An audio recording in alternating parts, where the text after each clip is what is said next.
الديك ده دخن 1000 سجارة في الدقيقة عشان يمنع الفلاح يطبخوا شوربة فراخ، وكمان لون إزاز الشبابيك عشان يخليها شكلها ليل على أمل يخلي الفلاح يفضل نايم. حتى علق نفسه جوه جرس الكنيسة عشان يمنع صوت الجرس ويصحيش الفلاح. الديك عمل كل ده لمجرد إن اليوم اللي قبلها شاف الفلاح بيحض الساطور. في الأول الديك مهتمش، بس فجأة افتكر إنه الحيوان الوحيد في المزرعة. ساعتها اتشل من الرعب. عشان ينقذ نفسه دفن ساطور الفلاح في الأرض. الديك افتكر إن من غير الساطور هيبقى في أمان، بس الفلاح وهو بيروي الخضار سقى الساطور من غير ما يقصد.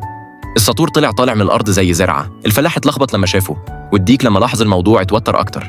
عشان ما يتحولش لشوربة فراخ فضل الديك دخن طول الليل، ولما جه الصبح جرب كل الطرق عشان يمنع الفلاح يقوم من النوم، لكن مفيش حاجة نفعت. ساعتها قرر الديك يخلص على الفلاح قبل ما الفلاح يطبخه. ولما الفلاح كان بيجمع البيض الديك بدل بيضة بقنبلة، بس الفلاح افتكر إن البيضة دي هتفقس كتكوت، فحط الديك فوق العش عشان يحضنها، والنتيجة إن الديك انفجر وبقى فرخة محمرة. بعدها الفلاح مشي ناحية الديك بالساطور. الديك كان خايف لدرجة إنه مقدرش يتحرك، وابتدى يكتب وصيته الأخيرة. الفلاح رفع الساطور على الديك لكنه وقع على شجرة بدل ما يجي فيه، وطلع إن الفلاح كان بيحض الساطور عشان يقطع بيه الشجر. وأول ما الديك فرح إنه لسه عايش، الشجرة الكبيرة وقعت فجأة وأزفته.